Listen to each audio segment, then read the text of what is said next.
Ladies and gentlemen, under your applause, Madame Natacha Valla.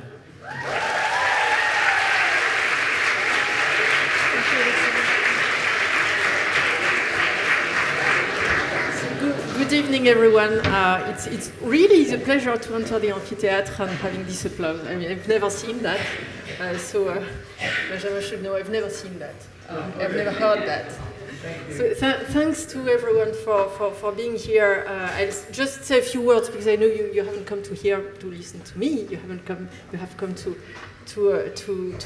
see Benjamin and Alexandre. But before I forget, let me thank those thanks to whom this is happening tonight. First of whom, Florence Danton, who is standing there.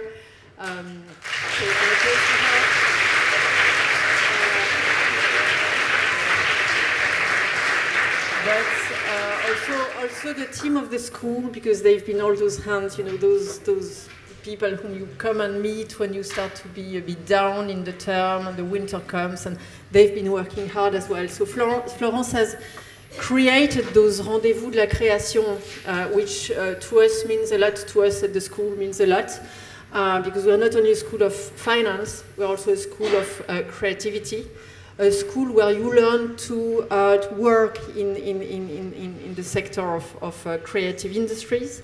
And you're being very successful at that, because we are one of the schools with the highest ranking level when you graduate and when you come to the job market. So that means a lot to us, and that means a lot to us because it's part of your courses. They're here because they have to be here. They get credit for that. So you learn a lot by events like tonight, because you're in contact with those who are creating.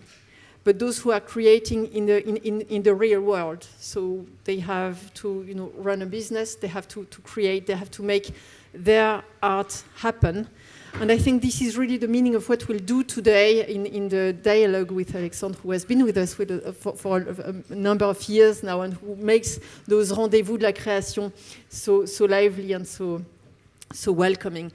Let me say a few words about Benjamin Millepied, but I think you know everything already. I mean, you've greeted him so much.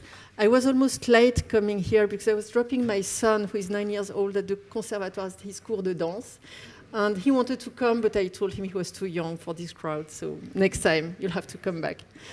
So Benjamin is one of our pride here in France. I mean, he's been very courageous. He's a dancer. He's a choreographer. May I say you're also an entrepreneur, because after having had this brilliant career as a dancer in the New York City Ballet, I probably saw you actually at the time, and he decided to leave all that and create his own company and project in Los Angeles. He'll speak about that tonight, and he's also very involved in educational projects. So I think you'll discuss all that. I'll stop here because I want to listen to you and hear the animation by Alexandre. I wish you a very nice evening, and please ask questions at the end and send us feedback. We need to hear that you like those events so that we can continue and they can continue to be successful. So, une excellente soirée à tous.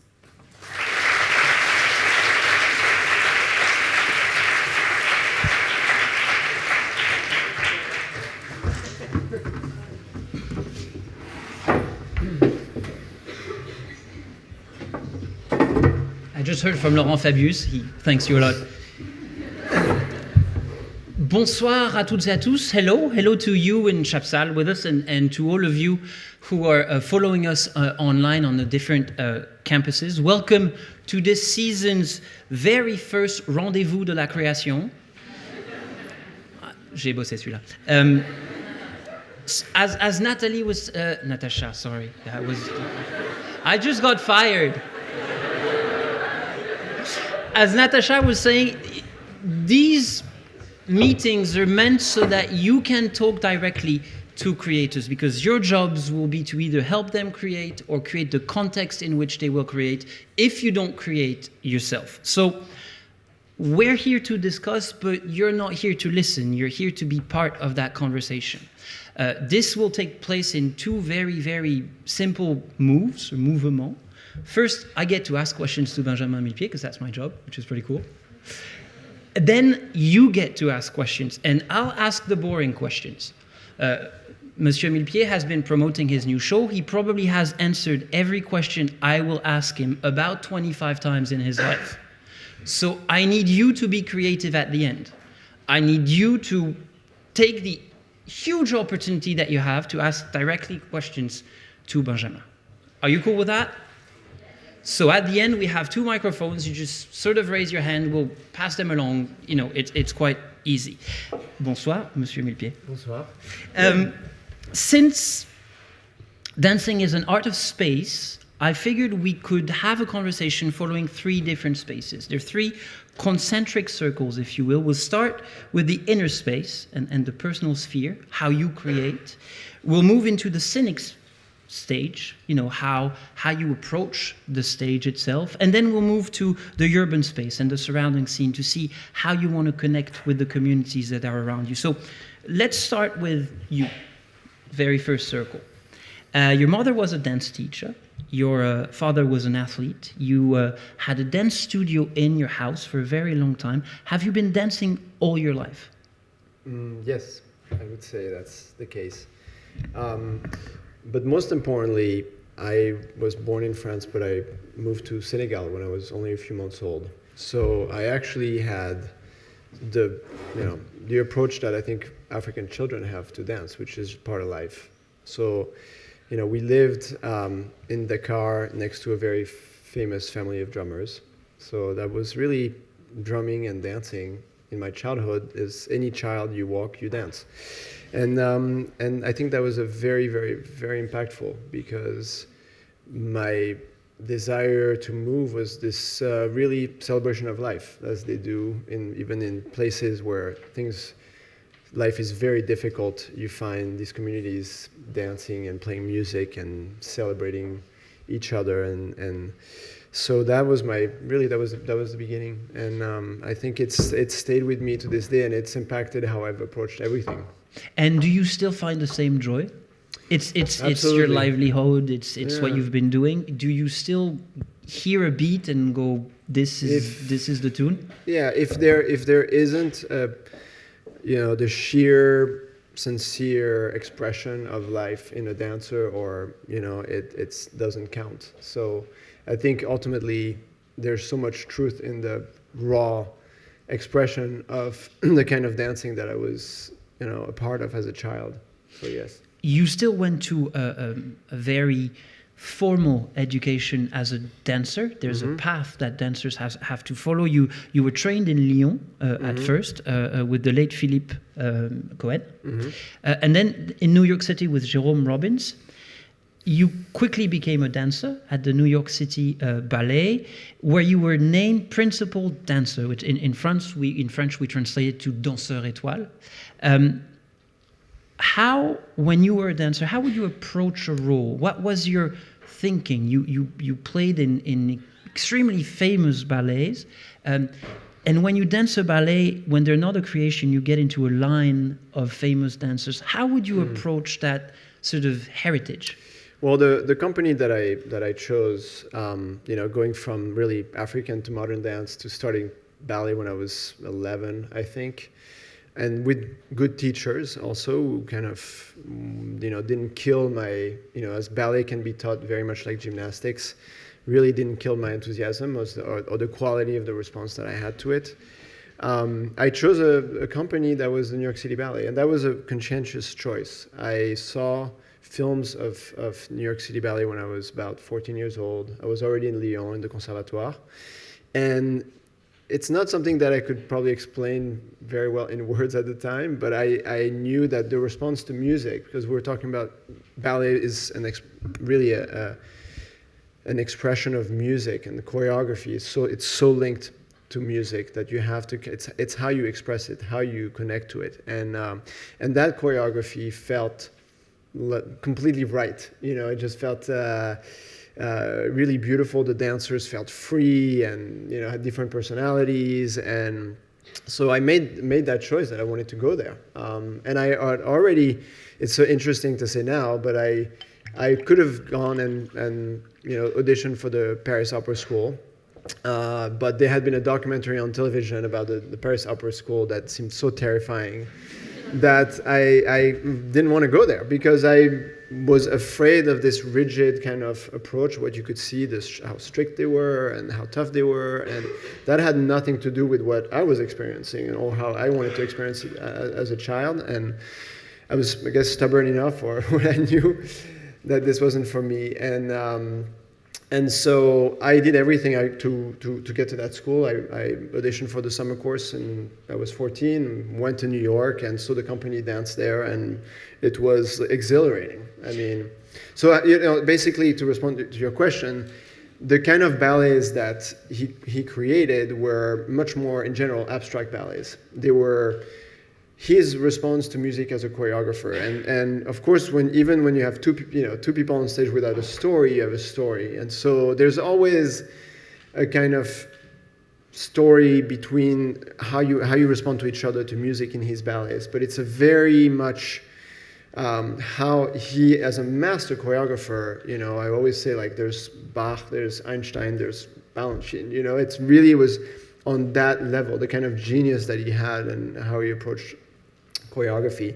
So it was very instinctive, my how I approached the work. It wasn't, I wasn't interested in story ballets. I certainly danced some while I was there, but even those, I think I kind of was very loose about how I approached them, and had a much more instinctive response. And I continue to have an instinctive response to how I approach choreography as well, to always leave my response to the moment be the most important thing. So it's never a calculus. It's about how you feel at that moment. And yet, as a choreographer, it's also an art of repetition.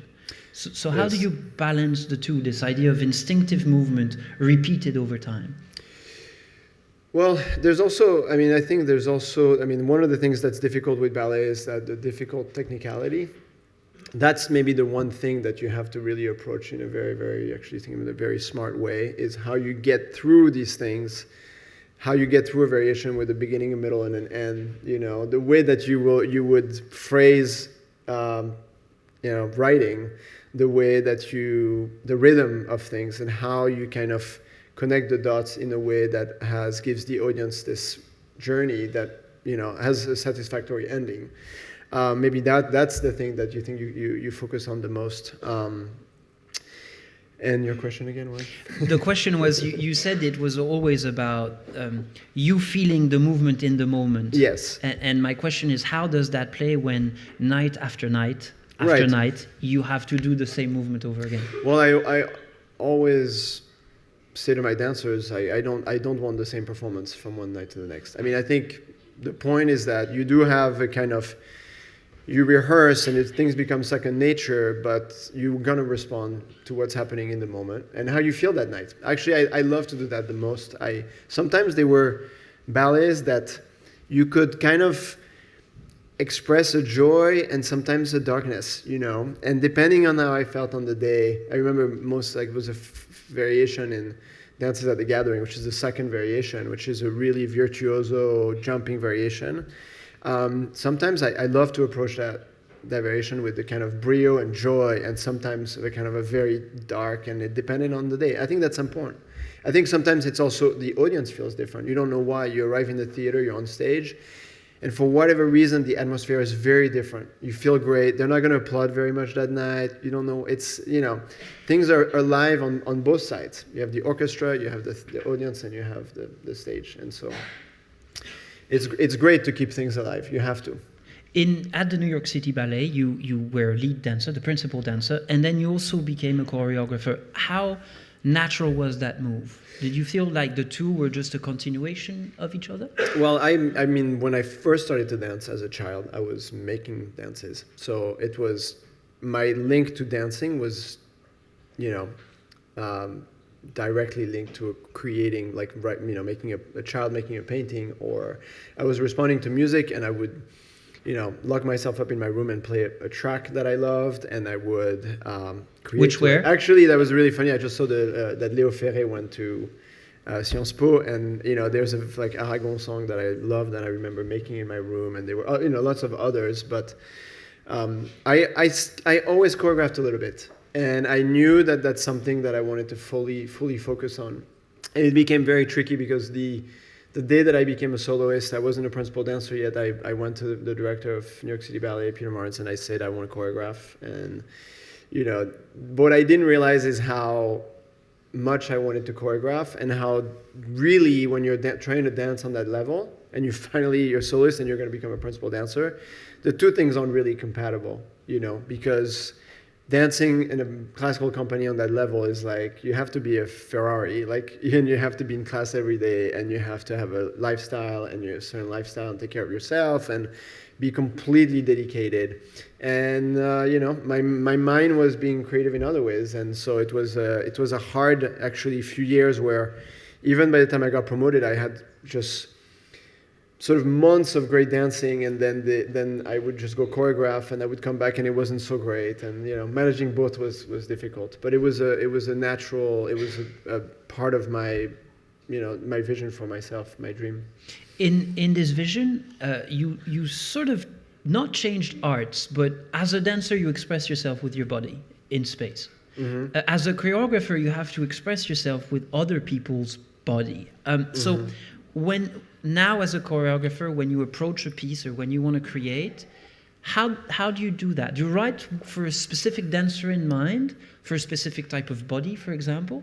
Or do you just sort of adapt whatever you have with the people who will be dancing it? Well, there are several layers. I mean, I think you pick people that you're drawn to, that you find interesting, right?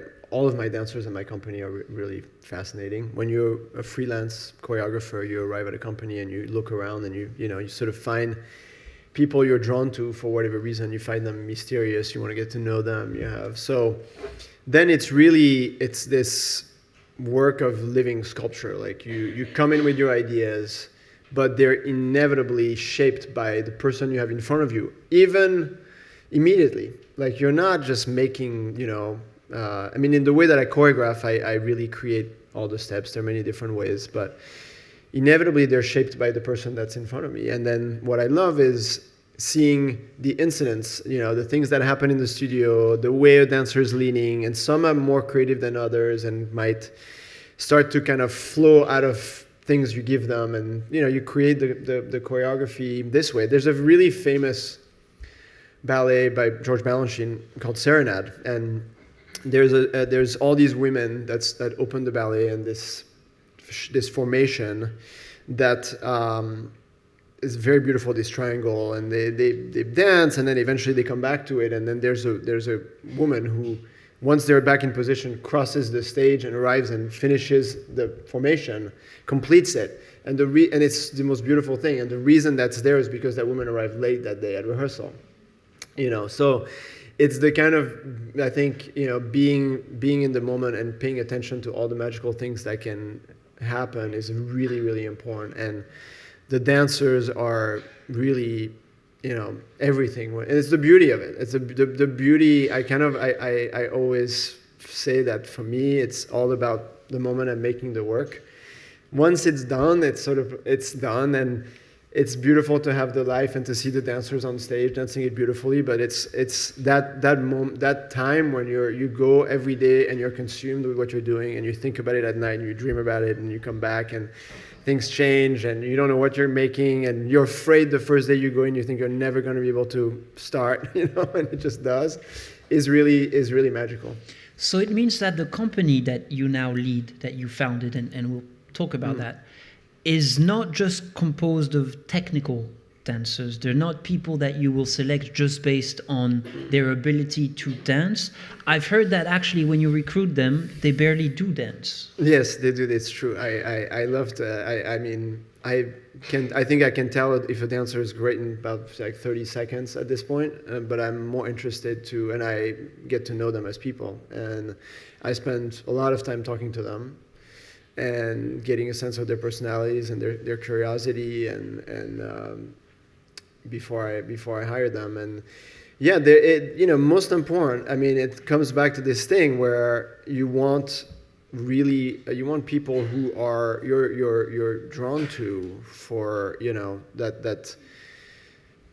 that you suddenly pay attention to. You want different people on the stage because it's richer. You have this richer group of people that are, each one brings something. This idea of everyone looking the same, which is kind of what I fought against. This idea of ballet is supposed to have this homogeneity, like everyone's supposed to be white and the same height, and this is such a false idea, a terrible idea of what the art is about. You want human expression, and what makes the experience great is the sum of that energy, and that the energy from one person to the next is different. Whether they lean a little bit more to the right or the left, or they're not, is really irrelevant. And it goes for not just the dancers, it goes for the staff that I have at my dance company. Like, I want people from different backgrounds who have ideas, who've had a different life experience, who come from different communities, who are going to think about things and have a view on what we're doing that's different than mine. And that's really, really, really important. So, this sort of conversation I was having about the ballet here at the opera when I arrived really, really should have been about everyone working in the theater, because there was also a very skewed community working in the theater with a kind of vision that had nothing to do with the representation of what Paris is as a city and what France is as a society. So that was something that is like, you realize it's more fun. You go to work, you discover things, you learn things every day. You learn things from the people you're working with in the studio, and you learn from people who you're working with in the staff. And it also helps you to create towards other types of public, I assume. With the Of image course. of the ballet, as you said, with everybody dressed the same way, Yes. doing the same move at the same time, Yes. you get to touch a very specific type of audience. Yes. It was the case. I mean, you want to be represented on the stage, when Paris was this challenge of, obviously, like, Garnier's maybe like the most monumental opera house in the world on this perfect street where, Haussmann didn't want trees, and it's just, it really is just so imposing. And in a way, for a lot of people, completely uninviting. It is this temple, and still theaters in the 50s in America were built like temple, like unapproachable temples. And one of the most beautiful things that I think happened at the Paris Opera was during COVID, when the dancers took the parvis, they performed Swan Lake in front of the theater. And there were all these people who just never seen anything like it. I mean, what is this like sheer beauty of display of like women, performing on pointe shoes, and there were people, I think, in tears. And that's a really, the idea is that how do you make this theater inviting to everyone, which is a really important question today for the arts, for the performing arts. And this sort of brings us to the scenic stage. As you say, how do you approach the public with the arts that you're about to perform? You just presented in Paris at the Scène Musicale your version of Romeo and Juliet. And it's, I don't know if I employ the right terms, because I was groomed here. I'm a political analyst, so I might use the wrong terminology here, and I apologize in advance. I found it resolutely modern in a way. It's definitely not l'Opéra Garnier. There's no heavy theatrical set. There's no historical costume. There's this constant use of video. When you approached Romeo and Juliet, which is a myth in theater, in ballet, in music by Prokofiev, did you say, I resolutely want to dust up this old myth? It has to be something more than the Montagues and the Capulets. I really don't think that way.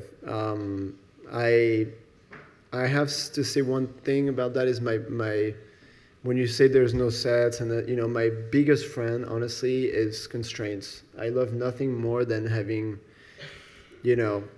constraints, and in this case, it's really, LA Dance Project is not a company that's going to spend $1 million on sets and costumes.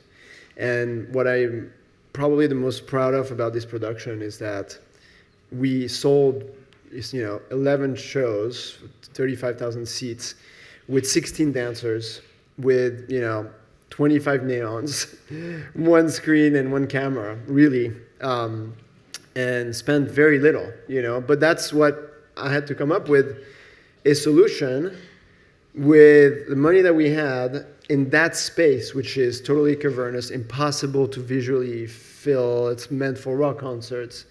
And I had to come up with an idea that would bring this space to life and use it in an interesting way. So actually, it probably came from that, first and foremost. And then the music. And obviously, I would treat this music, I would have no reason to go make a ballet that's, in a period way.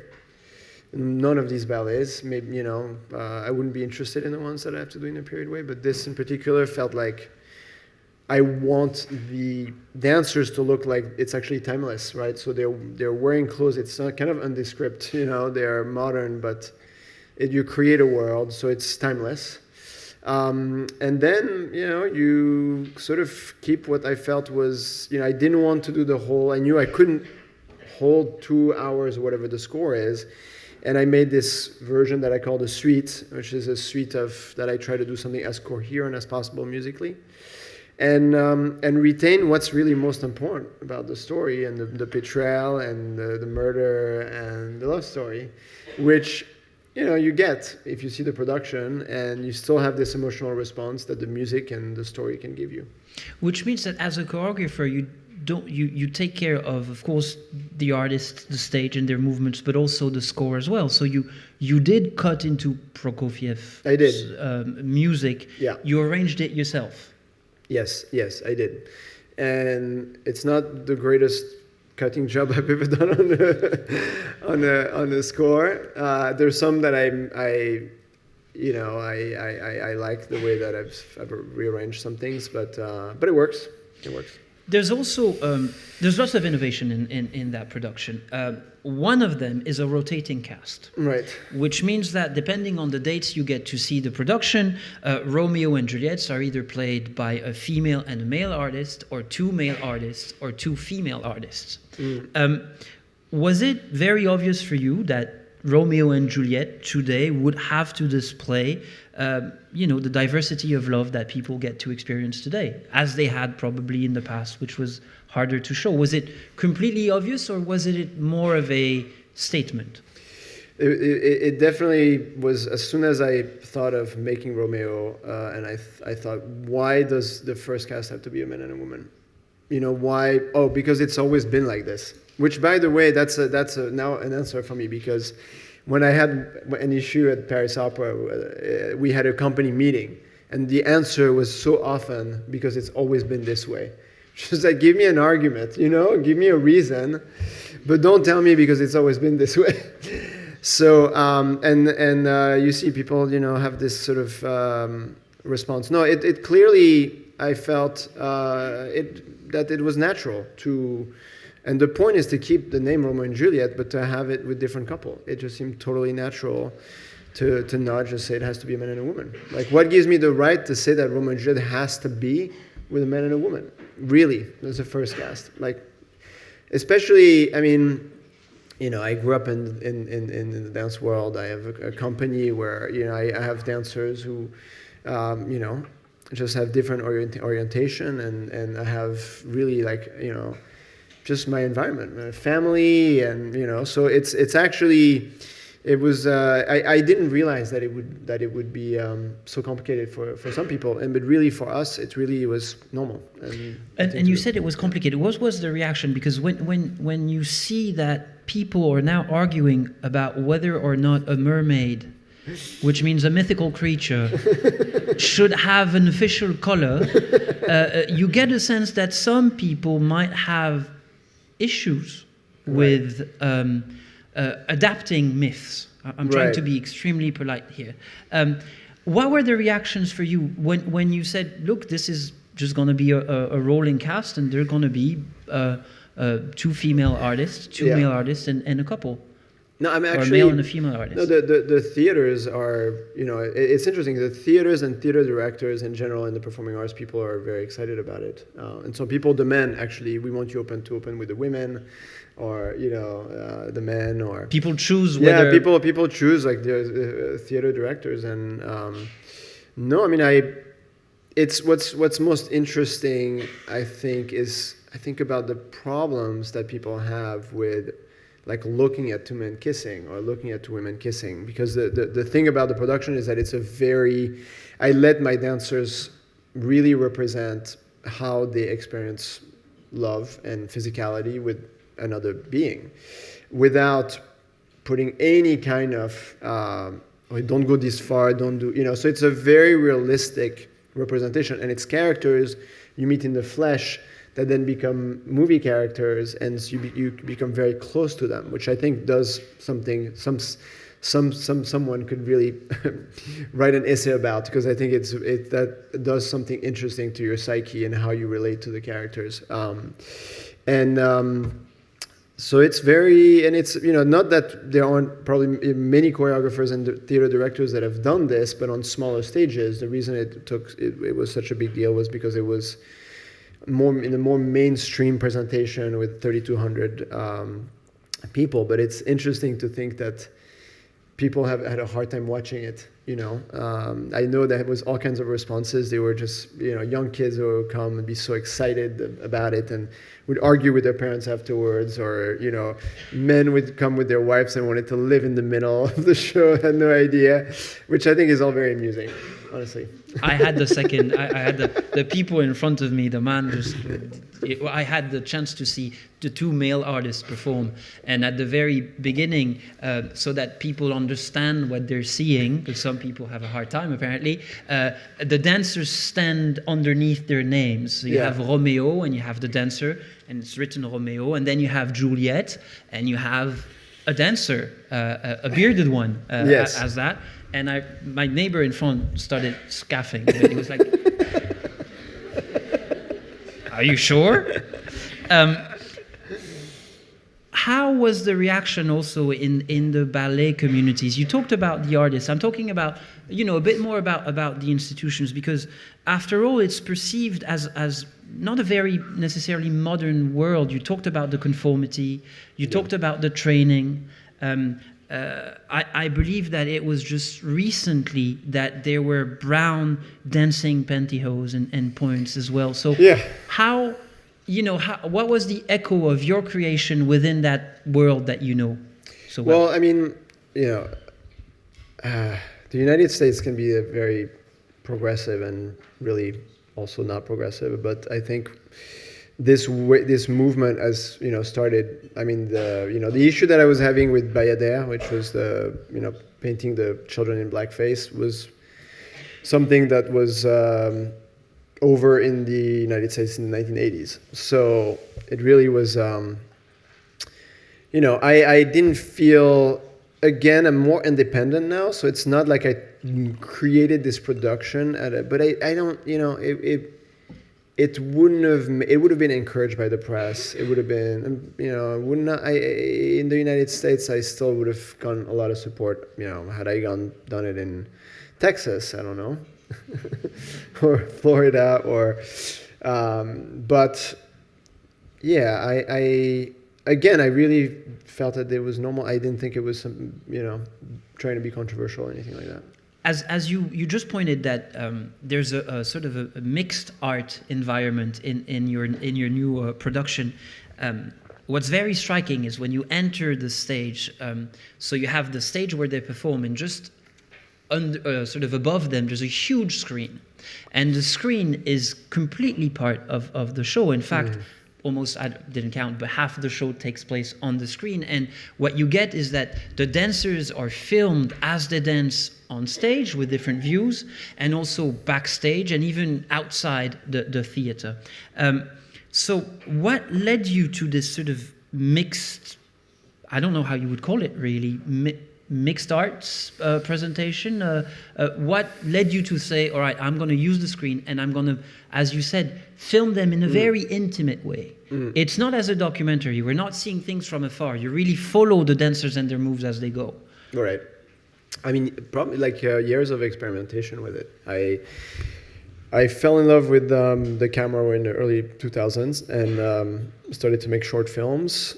I made a couple of video dance pieces for the stage.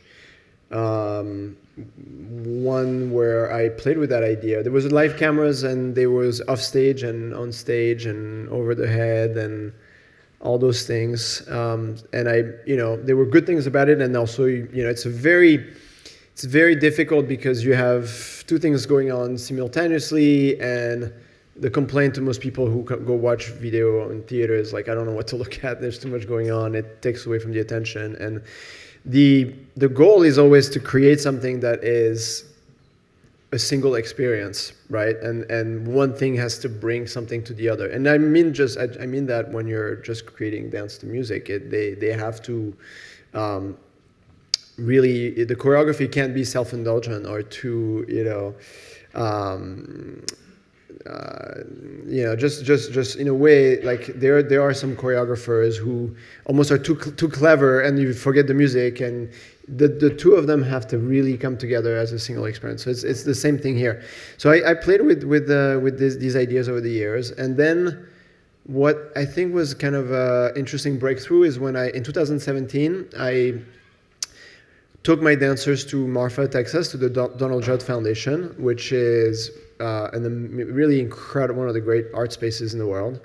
Donald Judd Dunflavin really went there and bought these military barracks in Texas, which are impossible to get to. You have to fly to Houston, you have to drive 4.5 hours, and created all this art there, and also invited other artists to create art in the spaces. It has unbelievable light, and so we did site-specific work. I created dances in several spaces, and then I invited a camera operator with a cinema camera. We had shot on Alexa, and I blocked these sometimes 17, 18, 25-minute sequences in a single sequence, right, through the spaces. And we went live on, these were the early days, we went live on Periscope. This was before Periscope was bought by Twitter. And it was, no one really, I had really done that. And we had something like 350,000 people live on social media between the US and Europe. We had announced it. And what I loved is that it was a cinematic experience. You were used to, videos shoot on your phone and this and that, but suddenly you were watching live cinema. And so I think I decided to bring that back to the stage. And the reason that it applied to Romeo and Juliet is because I tend to not really enjoy story ballets in the sense that a lot of the narration is quite awkward to tell on stage, especially when you think of like 19th century ballet with mime and so forth. It's, some of these work, but it's hard to tell a story with dance. I mean, I always said like the greatest story ballet of the last, it's 30 years now, is Orpheus and Eurydice. It's when Pina Bausch starts to tell stories with symbolism and imagery, and in a way much closer to how, some great filmmakers used dream sequence and sort of symbolism in their film, like Tarkovsky, for example. So I used cinema to tell some sequences that I felt were much better to tell, with the reality of the camera. So like a murder, or even the love scene, getting very close to the dancers. And yeah, that was really my UNC. Let's navigate between the stage. It always needs to be live. The audience can never feel like they're seeing something recorded. Everything is live, even if we go 500 meters away from the stage. And it's quite magical in a sense for that reason. You just mentioned Periscope.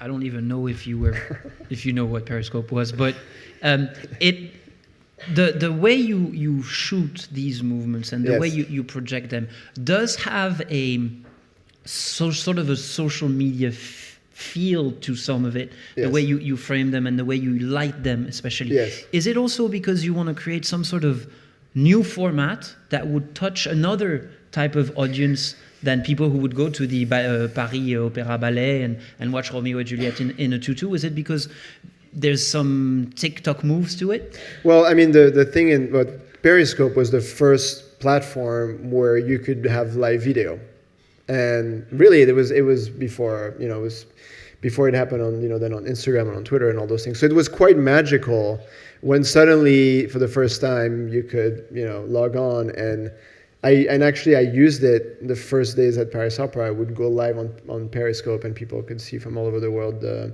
I mean, I really don't. For me, it's a tool I use for artistic expression. Like, I don't think of it. I did, you know, when we did the live, like, the idea was like, how can you get? There was this thing, this rush of, like, you know, how do you use that digital audience and monetize it potentially, right? Like, I was interested in that because if we talk more about LA Dance Project, it's really an entrepreneurial, you know, mission, and finding economic solution was at the core of the company. And so that was something that I experimented with. And so when you have 300,000 people that say, okay, it's at 8 p.m. and it's live, and, you know, and 300,000 people show up, you think, well, maybe 10,000 people could pay, you know, $3, and that would mean a huge amount to us. So that was part of my reasoning. For Romeo and Juliet, it was really an artistic venture where these are my two worlds that I'm navigating in now. It's the theater and it's film. And here I found a way to combine them. And the most difficult thing, and the thing to think about, I think the most when you're making work like this, and whether it's film or theater, it's the transitions. You know, the transitions from one scene to the next is what is the most important. You know, I know how to make the plat de résistance. Like, I have the idea for the scene. How you do not lose the audience, how do you accompany the audience from one scene to the next, is where I always find the mastery in great choreography. Or you can tell a great choreographer by how he transitions. You know, you have choreographers who know how to make good, you know, use the big moments well, but somebody who's really great. And it's the same with the filmmaker. You know, you have, you know, it's like thinking of like Spielberg, in his brain knows how to make these transitions. And from, you know, scene to scene, there are, you know, he's doing this, you know, exactly, he's editing in his head and has this sense of transition that he won't even have to necessarily find in the editing room. You talk about transition. You recently made a new one because you directed your first feature film, which is Carmen. And you said you directed 7 short films before. Of course, you choreographed Black Swan. You also choreographed the sand walk in Dune, which, to the geek that I am, is huge. You also danced for Barbie when you were a dancer. So how did you link movies with dancing? Are you actually just sort of a film director, and a dance performance is a single sequence shot, for example?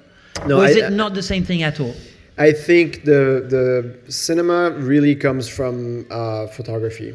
You know, for whatever reason, I got my hand on a camera in my early, like when I was 19 years old or something like that. My grandfather's camera, and I started to photograph what interested me. Really, nothing more. Just paying attention to, you know, and it was, you photograph, you take, and it never be, you know, I'm not an artist photographer, but I find the need for photographing the world is something that I have to do, and it is, with time, really interesting to pay attention to what I paid attention to pay attention to what I paid attention to, which is how, like, you know, why this space in this moment, why this light, why this crowd, why this. So it's a kind of a learning process, a need to sort of photograph the moment, and a passion for photography, and eventually cinema. And then, of course, really being a great director is also being a great choreographer. A director has to move people on screen with a moving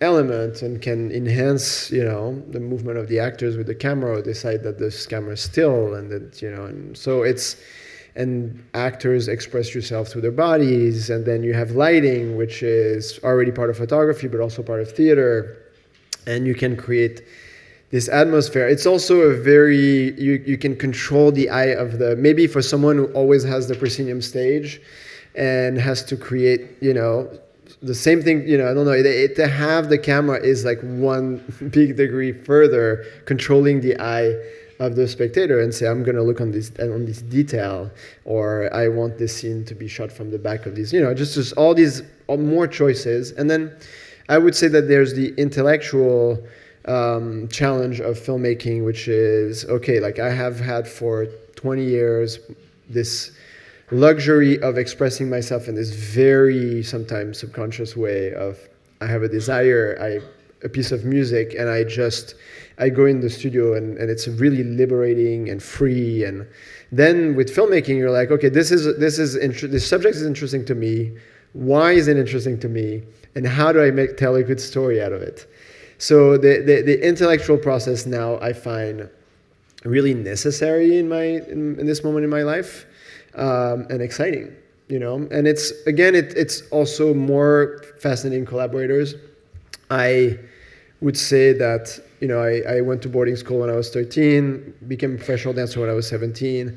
My education was made out of mentors and things that I saw and things that I read, and this sort of need for this curiosity and this need for being around people that I learned something from is something in me that's really, really important. And I love nothing more than having amazing collaborators, which happens all the time. And so this brings us to communities around you, and the last sort of scenic circle that we have, which is the urban space, and where you decide to create or not. Every step of your career is linked to a major city, be it Lyon, New York, LA, Paris. In 2011, you decided to leave the New York City Ballet to create the LA Dance Project. Yeah. And as Natasha was saying, this made you an entrepreneur. Right. Why that jump? Why did you decide to leave the comfort of a world-class ballet and start anew in a new place without money and say, all right, now I'm my own boss? Yeah, you know what? I deep down, I really don't know what drove me to take on such a challenge and to think why it was a necessity. It's actually, I don't really know. But the questions interested me. I hated the way the company was run when I was a dancer. My boss brought me a lot, and I learned a lot from him. But seriously, he could have been such a nicer person to all of us. It was the discipline? It was it was his, I think, his way to impose a kind of discipline and a kind of need to treat people like children, so they would kind of not be too much trouble. And I certainly gave him a lot of hell, and. Because I was probably way too French for inevitably, but I wanted to be inspired. I wanted to, one of the first things was seeing talent being wasted. I hated I could see talent in the company, and I felt like I knew what they needed, and I could feel like no one was giving them, and I felt it was such a waste. I hated to see that. Number one, and then I was going to the opera, I was going to the theater, I was interested in contemporary art, and I thought, wow, we could be doing better things and more exciting things, and inviting this composer and that, and that architect and all those things. So, yeah, I mean, besides being a choreographer, I wanted to run a company. And I started doing, before LA Dance Project in early 2000, I actually had the first, my first production was in 2001. Really, it was at Sadler's Wells. I often had these experiences of having these crazy opportunities and having no idea what they meant. You know, being totally naive, being way too young for them. I went to London and I put on a program of live music, and I put on my first work. And there's nothing more terrifying than the English critics. And we had raves. We had rave reviews, and it was, you know, and I thought, well, it's great. So it's probably going to be like this, you know. I didn't know even what it meant to get good reviews in London. And do you like being your own boss? Do you like being you like running a company? Yeah, well, I do. The story, you know, we were invited back. And the second program, I presented a very avant-garde program that I really believed in. So it was the second, and we got completely murdered. So it was a very interesting experience early on. But yeah, I mean, learning, you know, being a boss was, yes, trying to, you know, the desire for the company was, from a human perspective, of leading talent to personal success, creating a rich environment for dancers. But then there were also these issues of how, you know, in America, where when I started dancing at New York City Ballet, we had 7 shows a week, and they were pretty full. To 2008 and the crisis, and 2011, we're seeing they started to cut shows away because the audience wasn't coming. Fundraising was really hard during those years. And what I witnessed was, instead of reminding themselves that what drives the audience is really amazing, challenging, exciting new work, my director and other directors were saying, okay, well, this is let's bring in, there's a good example, actually. There was a Russian choreographer, I won't name, who was doing very kind of commercial, not very, I think, very lousy work, and was filling city center with Russian audiences. And they thought, let's bring this choreographer to New York City Ballet, and the audience will stay. The Russian audience will stay for Balanchine. And so we put on this work that got, you know, that was sold out. And on the same program, we had Stravinsky's Agon, which is a masterpiece of like architecture, choreography, and one of the people who came for the ballet of the New Russian started to complain and had to be taken out of the theater during Agon, you know? So you really can't, you have to, the artistic integrity is at the core of everything. That's first and foremost the most important thing. You have to be focused on the quality of the work, the integrity of the work, and put on work that you believe in and that you stand behind, and that will bring people into the theater. So that's like the thing that, you know, let's put on more weeks of Swan Lake because it'll sell out. Let's, you know, instead of actually really working hard and giving opportunities to artists who have something to say.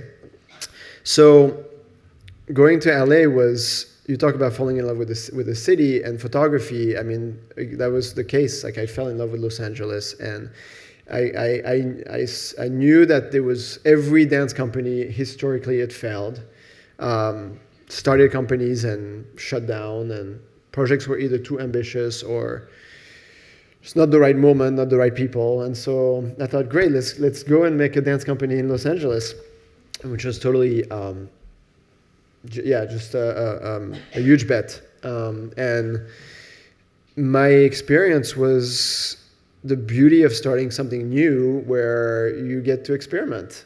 I experimented for 10 years and learned a lot, and you get to see what works and doesn't. And 10 years later, the company is really implanted and has foundation support, and we're going to have a Frank Gehry Theater in 3 years, and it's really a miracle. You sort of had a pause in the LA dance project, and this pause is Paris. You were the Directeur de la Danse at the Paris Opera Ballet You were the Directeur de la Danse at the Paris Opera Ballet from 2014 to 2016. I don't know what you're talking about. Yeah, exactly. That's my point. What happened in Paris? Was it too much institution, too much pressure, too many dancers, too much money? This is, in this world, could be a dream job, right? It was a dream job. I mean, I think ultimately, you think that's what I thought. I was like, I want to run one of these big ballet companies, and had my small company, and just the door opened to Paris with a great invitation by Stéphane Lissner, who really brought me because he liked my artistic ideas, my ideas for programming, my talks about music. It was very much a meeting of, that was the conversation. So, yeah, so I mean, I came in to this position with, a lot of ideas. Actually, it was, I think, really interesting because I thought, okay, I'm taking over the oldest ballet institution in the world. And what's the most important thing at this institution is classical ballet. So how do you today, make this relevant and new, and not let it be a museum? How do you take a tradition which is problematic, right? It has women on point shoes, as beautiful, as graceful as it is. They are put on a pedestal by men who are like knights, and it was 150 white dancers. And ballet in itself is a kind of a complicated today thing to harness, to deal with. But I spent a lot of time reading about the history and like figuring out what to program, how to program. Was really interested in what Brigitte had done with the contemporary work. I wanted to leave that door open because, having the work of Pina Bausch, for example, is something that the dancers can learn from. And one of the things that I realized was that, interestingly, it was a company that had never created a really major choreographer, which was really interesting. I wanted to start a choreography, school, like curriculum as part of the company, but I felt that part of that issue was the mix of quality and not such quality, and basically the dancer's education in the house. I mean, that's my point of view. I felt that they were great works and works that didn't deserve to be there, and the education of the dancer was such that when he decided to be creative, he sort of didn't know where to start, and we needed to kind of really have a path forward with that. So as far as what happened, I came in with all of these, being myself with what I wanted to improve, and it was a ton that felt needed to be done, from new initiatives and new programs and for the dancers, and whether it was the health, whether it was collaborating with museums, whether it was, starting something with underprivileged neighborhoods, which was really important, like figuring out how to fix the school, and the fact that also, you can't just say you want diversity, you have to build it from the ground up, and you have to build it also for the staff, and you have to train people. I'm seeing this now with this, issue with cultural institutions in Paris who need to be run by people of color, and who have, and they're not enough candidates. Like, you have to kind of really think about how you get there. And so I think for me, clearly, what I realized is that the company, because of economic reason and ideas, in the 80s they built Bastille. I think the problem really starts there. It doesn't start with me. It starts with what the company became. They built a second theater to make more money and to do bigger operas. And that's maybe an idea for an opera company that hires singers and that does one-offs. But when you have a ballet company, the work you do with the ballet company has to kind of be intimate. You need to be with your dancers. You need to speak a common language. You want to make the environment rich. And I found myself really, partly my fault the way that I ran it, because there was a lot of creation, there was a lot of the programming was, we had so many new ballets and so forth, but it was, I felt was the need. Like, I felt myself running two companies in a festival. It was the size of the job was completely different than I felt it should be. And by the way, I think that's a very important thing to think about today for that company, because Brigitte was really, not so much not in the studio coaching the dancers. She was administrating and programming with Kouchner. She organized herself in the way that what worked for her. It was 2 new works a year and then all repertory, and she just was administrating, mainly. And so that's one thing. But when I came in, I felt, no, we need to do all these other things too. So it's really not a company. What I realized is it's really not a company for one director. Like, things change, things evolved. You can't talk about Nureyev, who was there 6 months out of the year for tax reasons, and did his own ballets and walked in and walked out. It didn't matter. Like, you have to look at it and say, okay, well, this requires something else. And not to mention, of course, the very, I think, brutal, that for me was the toughest, was the brutal interaction that I found myself dealing with on a regular basis. It is, for whatever reason, as there are obviously moments of grace and moments of joy,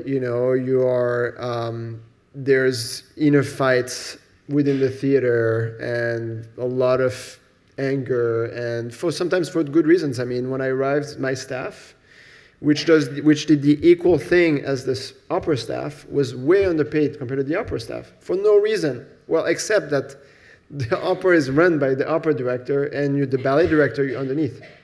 So I spent months to try to get them to raise the pay. It's the politics. Yeah, the politics, and I think the daily knowing that you would have these very tough interactions, and that essentially started to eat me up, to the point where I felt that it had nothing to do with the way that I wanted to experience my art and that kind of work, I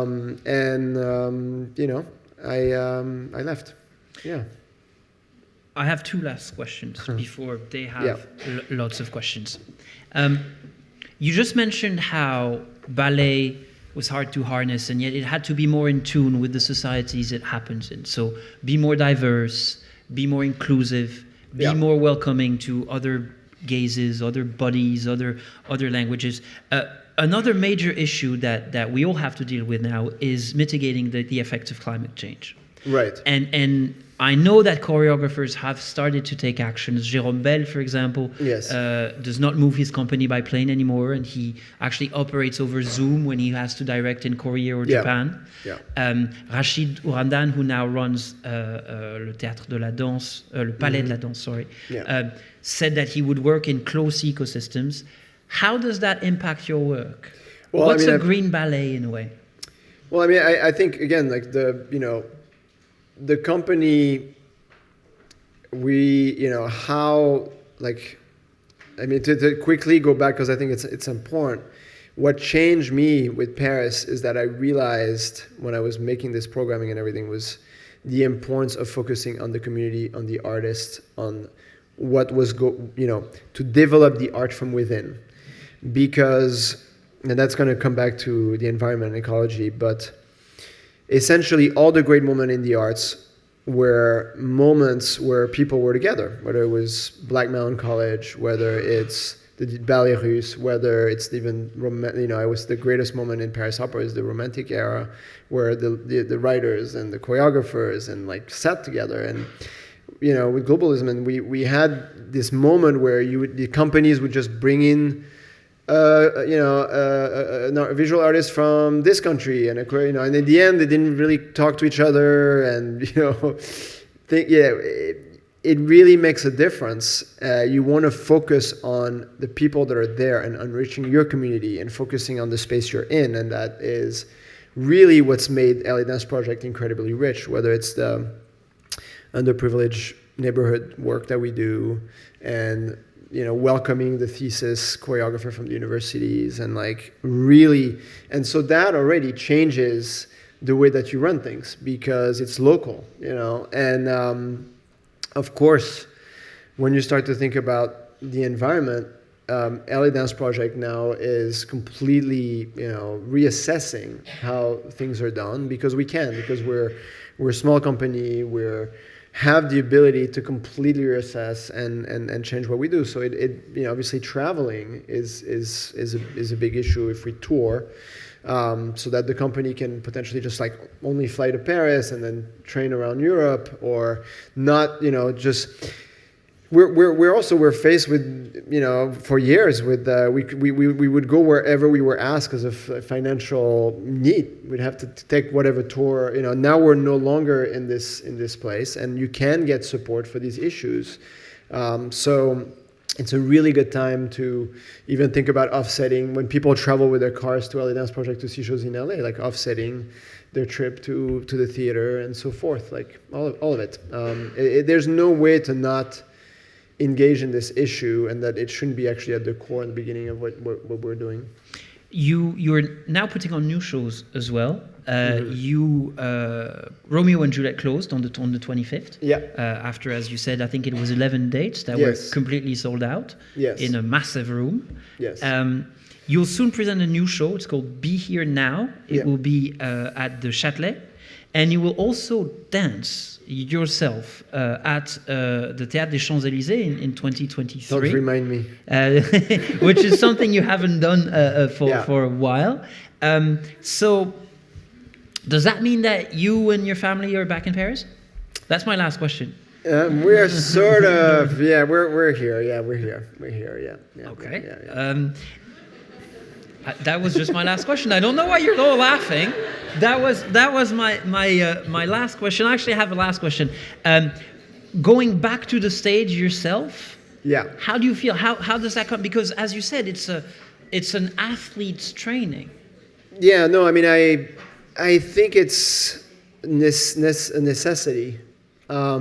Necessity. I depending on the day you ask me, I would cancel these shows. But, when you are, it's so much part of me, right? And certainly I had this phenomenal experience with the fact that I didn't, during the worst of COVID, I didn't choreograph for almost 2 years. And I went back in the studio, and it felt like a completely physical reset. The memory of my body was, the paths that I would usually take were gone. And I felt totally free and fresh and new. And I think it would be really interesting it's really not to perform in front of an audience.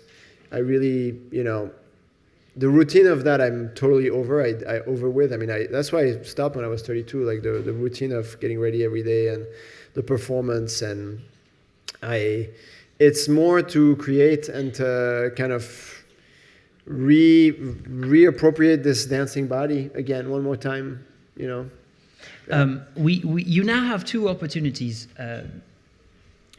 two amazing opportunities. Yes, you will have questions, but you have another opportunity which is quite unique, which has never happened in Sciences Po and will probably never happen again.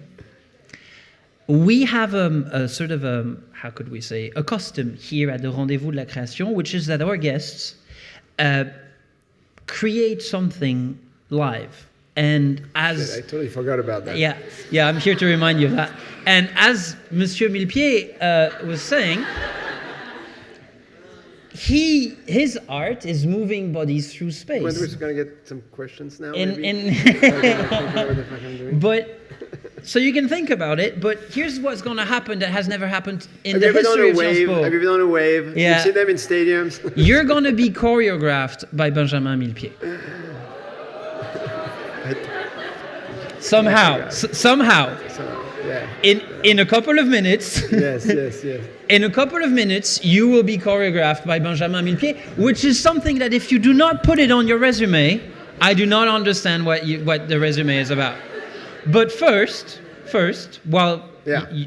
before you decide which type of wave they will be doing, do we have questions in the audience? Yes, so many. Absolutely brilliant. So we have 2 there, and 2 here, and we have 1 there. Why don't we'll take questions, and we have 1 all the way at the back. I feel like I'm at an auction, and 25 at the back. We'll take questions 2 by 2 so that you have more sort of material to answer, and we have an opportunity to all ask your questions. So we'll start there. Bonsoir, est-ce que vous m'entendez? Oui. Bonsoir, Monsieur Millepied. in English. Could you please speak a little more about your relationship to music and how it impacts your life and your work? I'd be actually curious to know more about this. Yes. Well, I mean, it's again, I listen to music almost like daily. It is something that makes my life so much better. That I adore. I go back and forth. I have a very eclectic sort of taste. I also have a real passion for finding new voices in music, and I'm really excited about some of the composer actually I'm presenting in Châtelet in 3 weeks. His name is Andy Akiho. He was a composer I first heard. He was straight out of Yale in 2014, and I loved his music, wrote him, and he came and I commissioned him a piece at the time, and it's the only piece I ever commissioned that I didn't choreograph. It wasn't, for some reason, it wasn't right. And a few years later, he comes out with this complete breakthrough percussion piece, which was really last year. So astonishing, like percussion as you've never heard it in marimbas, and he ended up being a finalist for the Pulitzer for that piece. And that piece will be performed live. And and of all the works I've ever made, I think it's I would actually drive to the space and pick a track from it without having listened to it too much or thought about what I was going to do. And it was a real, after 2 years of not choreographing, I wanted to throw paint on the wall, like with so much energy that it nourishes me. It gives me ideas in terms of how I even prepared my movie. I had a lot of even score written before. Sounds and atmosphere was visual language was inspired by the score that Nicolas Britell, who wrote Moonlight, who did the music for my film. So I read music. I've learned to analyze music. It is the reason why I move in space, really. Yeah. Hi, I have a question. I feel like as a dancer and choreographer myself, like not like you, of course, but I try. Not yet. I mean, who knows? Maybe, who knows? I hope so. I feel like a lot of what I create comes from what I see and what other people do, like other choreographers and other artists. And I feel like sometimes I find it hard to speak my own voice and find who I truly am. And I guess my question is, how do you find who you are and what you really want to say with your art, and like take it, like separate it from what you saw before and from the inspiration you saw? That's a good one. Yeah, that's a really good one, and it's completely normal to be influenced. I mean, it's a very strange art form because it is as incredible, as complex as any form of composition, whether it's classical, like music, architecture. I mean, it is such an incredible art and craft to make, and because of it, it's infinite. You're always going to be learning. Of course, you're going to learn by watching, and you might take things and you might see, I like this, and make it your own. And I think within the architecture and the movement, you might steal a thing or two or whatever. But at the end of the day, I think it's going to sound, it's almost, you really have to not be afraid of one's judgment. You have to go in the studio and not care at all. It has to be a personal pleasure, what other people will think at all. It has to come from this need to create and this urge to create, and it's yours, and it's the most pure version of it if you don't care at all and you think at all about what people will think or judge or this or that. And it's inevitably you might, whether you choose music or not, you're already making personal choices, and dig into that voice and find the thing that's tough. And that's why I really want to start a 1-year choreography curriculum here in Paris, because unlike music schools or all of those things we discussed, there's like composition classes, and choreography suffers from choreographers who have very little craft. It is, it's mathematical. It's also like how to be, creative in ways that we haven't seen, and you have to experiment. You have to try things. I mean, I don't know. I think I hope that answers your question, but I think it's really, and it's a fight. By the way, I for always, you also might see something so exciting you want to kind of try to do something in this direction, but at the end of the day too, though, even in those moments where you might lean right or left, if you're driven by this need to create and this urge to respond, it is yours, and it's at the end of the day, when I said like the most important is that the moment of creation, and that's the most special, and the moment of expression. Then when you let it into the world, some people will like it, some people will not. I had this, I just showed my movie in Toronto, which had like totally polarizing response, but it's great because I'm used to that. I've been putting on dances for a long time. Actually, I have a good story to tell, that I always think of. George Balanchine was gone from choreographing for a few years. He had a heartbreak with Suzanne Farrell, and he came back and he made Liebeslied der Walzer, which is like 2-hour-long piece, and it was opening night, and there was sort of a false intermission. There's a pause in the middle. The women go from wearing beautiful, heels to point shoes, and during that pause, his assistant was sitting next to him, started to say to him, "Oh my God, Mr. Balanchine, all these people are leaving the theater." People were just like leaving the theater. They didn't want to sit to, and he said to her, "Yeah, but look how many people are staying." And I think that's the answer. Is it's not about the people who leave or the people who don't come. It's about the people who are there, and that's always, in LA we don't fill 3,200 seats. Like I have a hall in LA where we do most of our shows with 100 seats, and it's a gift for the people. You just can't, at the end, you can't worry about how, some people will get it and love it, and some people won't, and it's meaningless. It really, as long as you have the opportunity to create, like that's sure, I want to continue to create on the level, like with the best dancers possible. I've worked hard enough. Like it's nice once in a while and by the way, most people don't know what they're talking about, No, I mean reviewers, and it's really, it's a shot in the dark. Like it's really, so you can't worry about that. Yeah. We have 3 questions at the front, and I'd like to take all the 3 at once. J'ai le micro. Ah, et il n'est pas par là aussi. Ah, il y a plein de micros, d'accord. Ok. Alors. Bonsoir. Bonsoir. My name is Anna. I'm a ballet dancer, and I'm also a student in Sciences Po. There is a special program for athletes. So I have a specific question for you.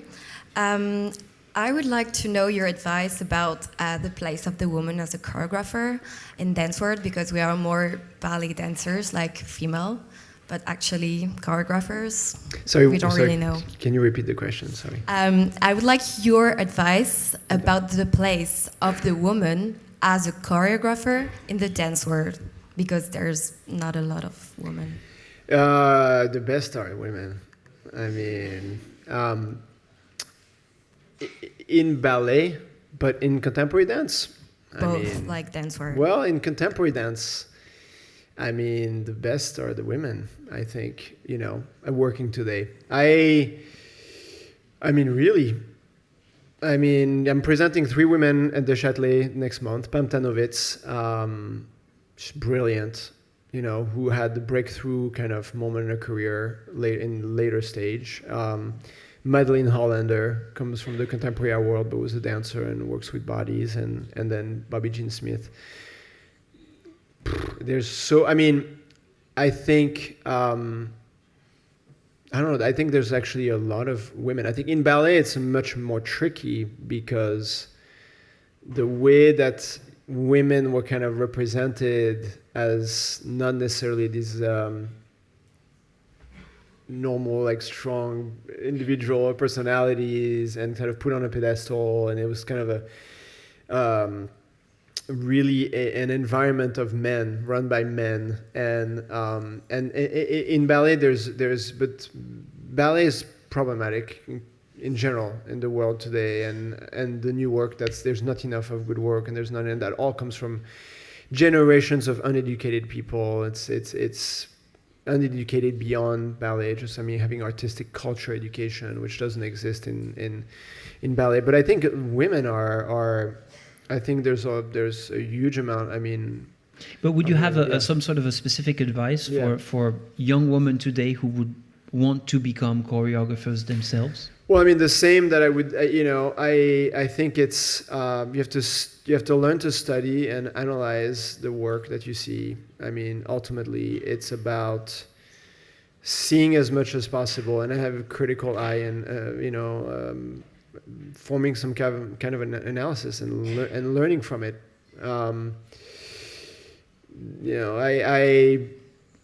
I think it's important to you can find that also from other art form and studying. Like I actually learned a lot by learning how to read music and studying. I remember I was making Petrushka and Stravinsky's, and seeing the kind of insane, construction that it was, made me understand choreography on a different level. But yeah, I don't know what kind of more of a specific advice, to have the ability to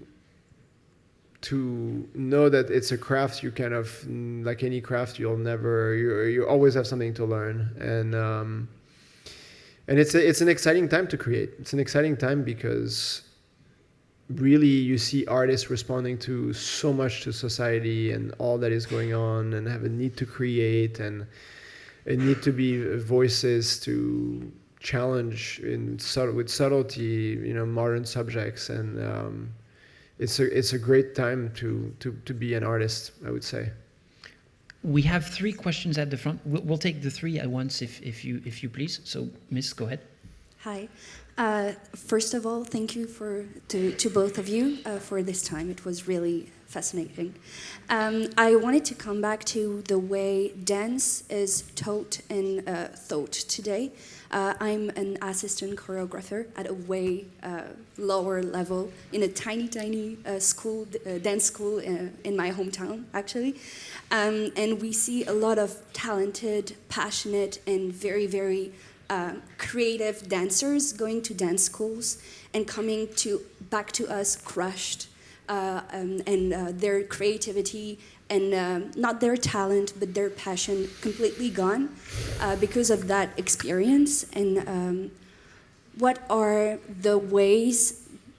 your thoughts about the education, the dance education nowadays, and what do you recommend to make it more to enhance creativity and talent in people and shining stars, other than crushing them and to stop, eventually making them stop dance? Just right before you answer, I'm sorry, because we have a very specific type of audience here called les appariteurs, who actually run the school, and if we're not on time, this performance will end rather abruptly. So if we can have just the 2 other questions, and we have one last question at the back. So okay. And one question there. So we'll take all your questions at once, okay. and then you can answer them. Is this more ballet or just dance in general?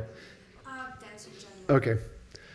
Okay, so growing up studying dance in New York, until coming here, sorry, down here. Okay. I just I've grown up watching your work and studying LA Dance Project, and recently, as part of our studies, we saw the 4 female choreographers celebration in the spring, May, in New York. And I was wondering... my program? Yes. Oh, wow, okay. With Janie Taylor's work on there. I was just curious about the administrative process of putting together a program and how it compares or contrasts with your artistic process of creating choreography. Okay, curating versus choreography. All right, I'll jot these down. Hello, I'll go quickly. I'm very proud, touched, because you experienced art in Senegal. My question is, do you have a process of creation for your choreography, or this is just like, let's do this? Yes. And how do you trigger emotions in the audience that's watching you? Okay. Thank you. And we have 2 questions. We have one question all the way at the back, and then we'll have one question there in the middle. You better be writing all these down. At the back, please. Yeah. Bonsoir. Bonsoir. So my question is, as someone who managed to make a living out of this industry that's so hard to get in and to stay in, what sacrifices did you have to make, and were some things easier than others, and what's That's your a great advice? question. Yeah. And we You're have all good, man. we have a question. Yes, in the middle.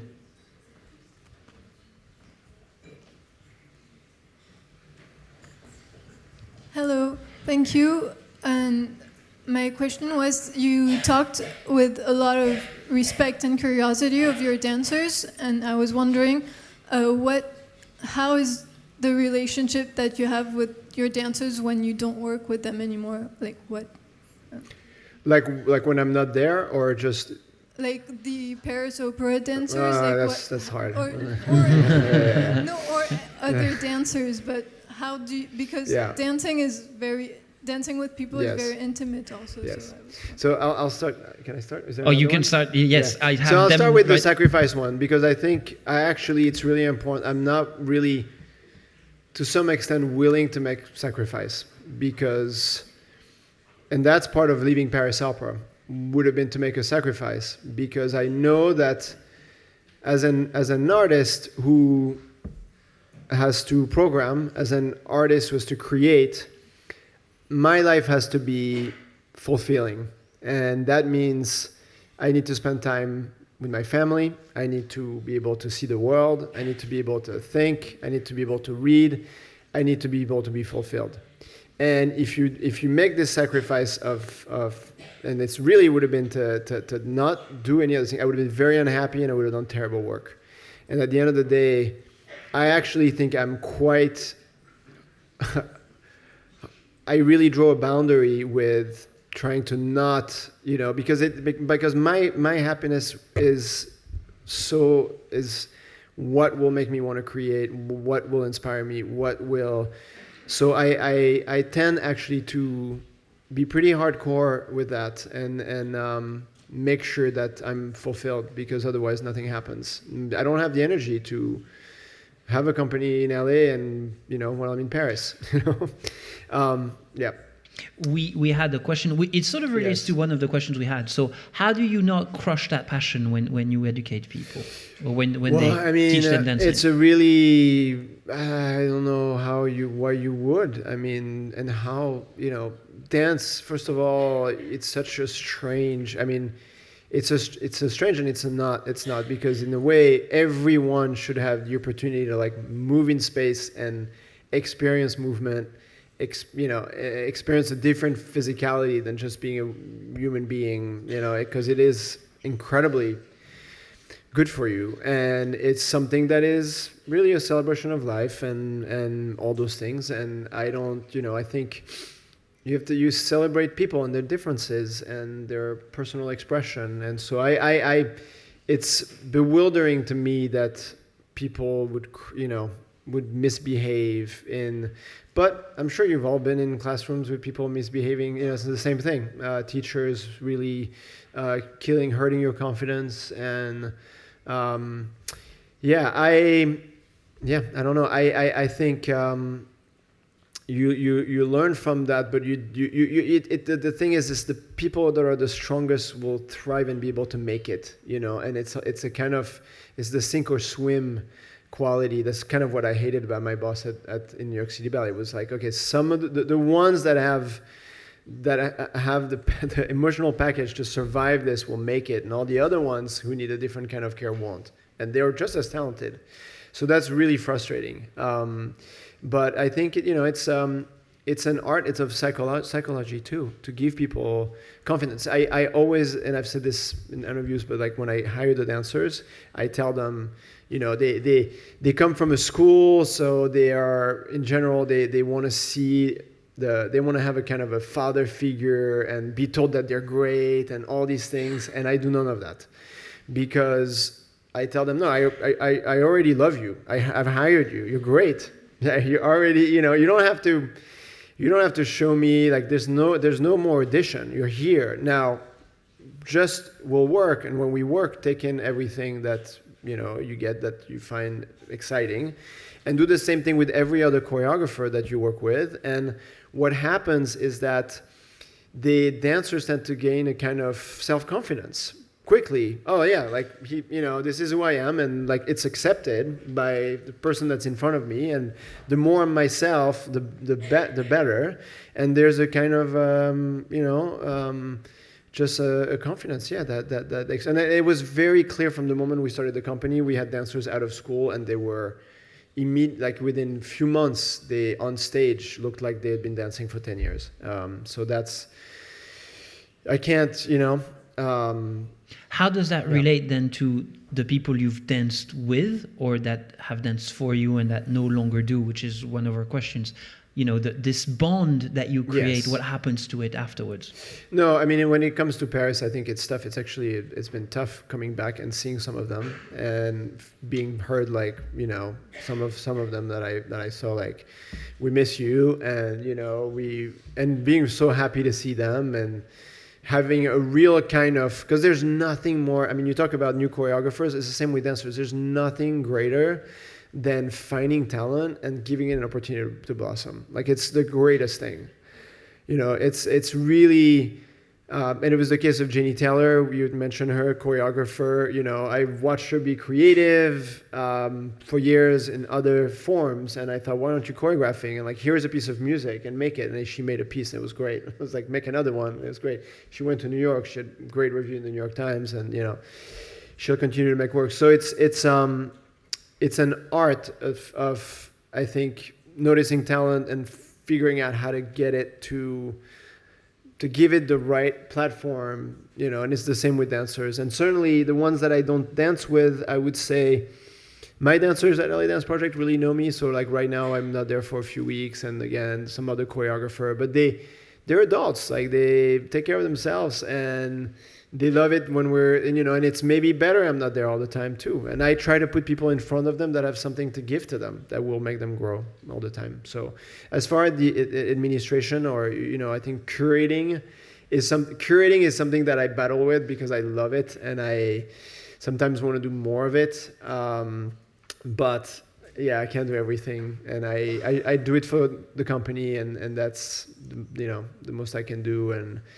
But it's really a joy to bring people together to make work, find talent, and showcase it, and bring these women to Paris to next month.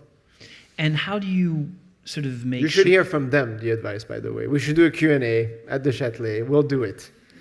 That's what we'll do to answer your question better. That's an invite. Yes. Show up, people. Yes. We had coming back. No. I am.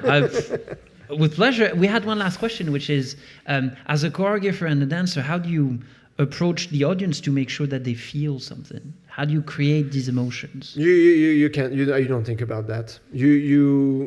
I think I don't ever make work thinking this is gonna. I come up with something because it makes me makes my heart beat. It makes me. I go and I make a section because it makes me feel alive, and it's my emotions. It's driven by emotion. Sometimes it's driven by something more cerebral that I find joy in. But the music, I don't think about how it.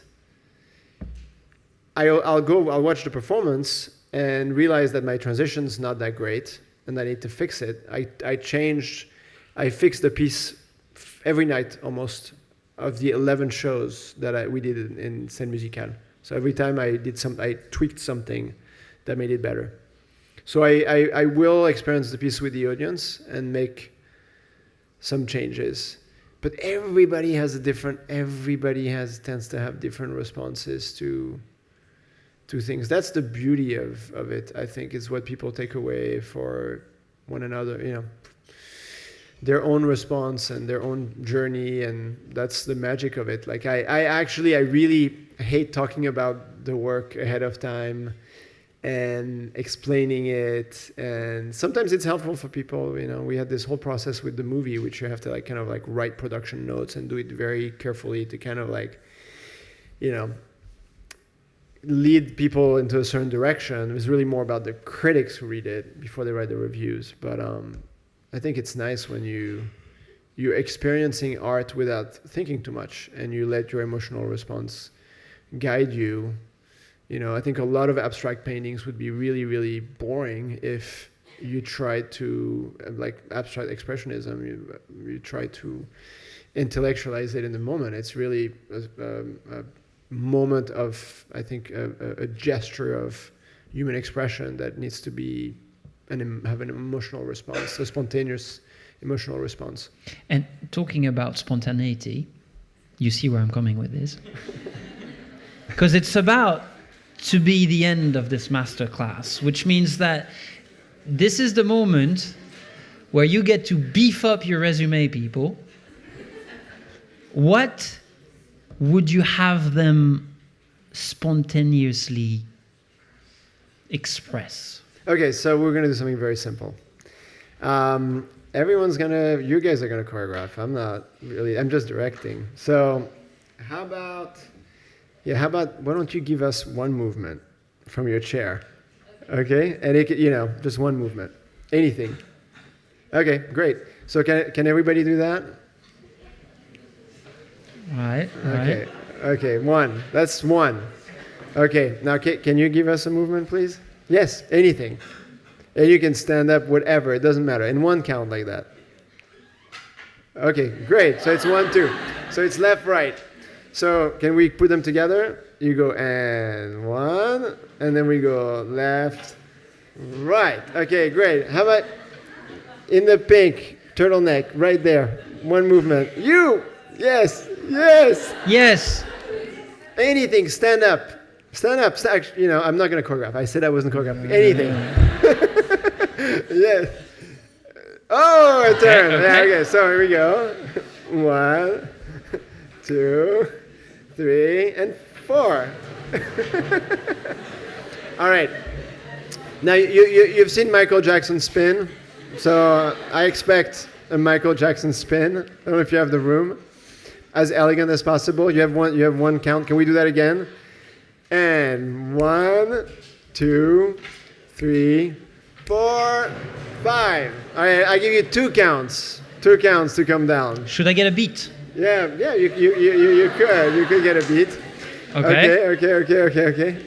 Can you give us something? Yes. Yeah, you. All right, fine. Fine, sure. You're next. What? Okay. Okay. All right. So everybody see that? So do you have any idea for the beat? Yeah, not yet. Ready?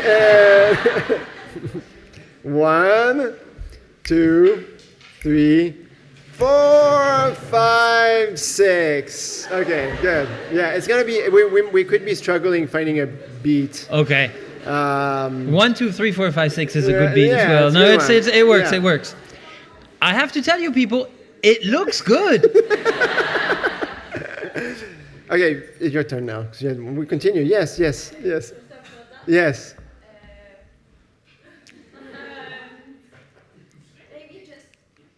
great idea. Okay, good. Right, let's go. Let's put it together. She went up. Sorry. She went down. Yep. Okay. So I'm gonna stand up now. And 1, 2, 3, 4, 5, 6, 7. Now you have to be down on 7. Okay, you have to be down on 7. You have to be down on 7. Yes. Okay. So we did. I think it's 1, 2, 3, 4, 5. Is that right? 6, 7. Okay, thank you. And 1, 2, 3, 4, 5, 6, 7. Okay. How about the question over here? The advice for choreographers. Yes. Yes, that's your neighbor. Yes, you. Sorry. Yes. Yes. And I think that will have to be our last move, as we have some appariteur in the house. 5, 6, 7, 8. 1, 2, 3, 4, 5, 6, 7, 8. Okay.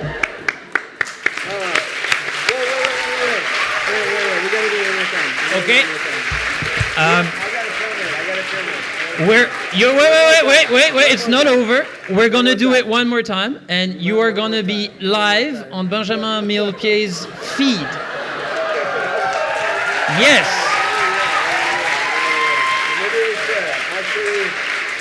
Actually, that's a really good idea. Yeah, your career just changed, people. Here we go. Hold on. Okay, checking connection. Hold on. We're now live. Ready? 5, 6, 7, 8. 1, 2, 3, 4, 5, 6, 7, 8. Bravo.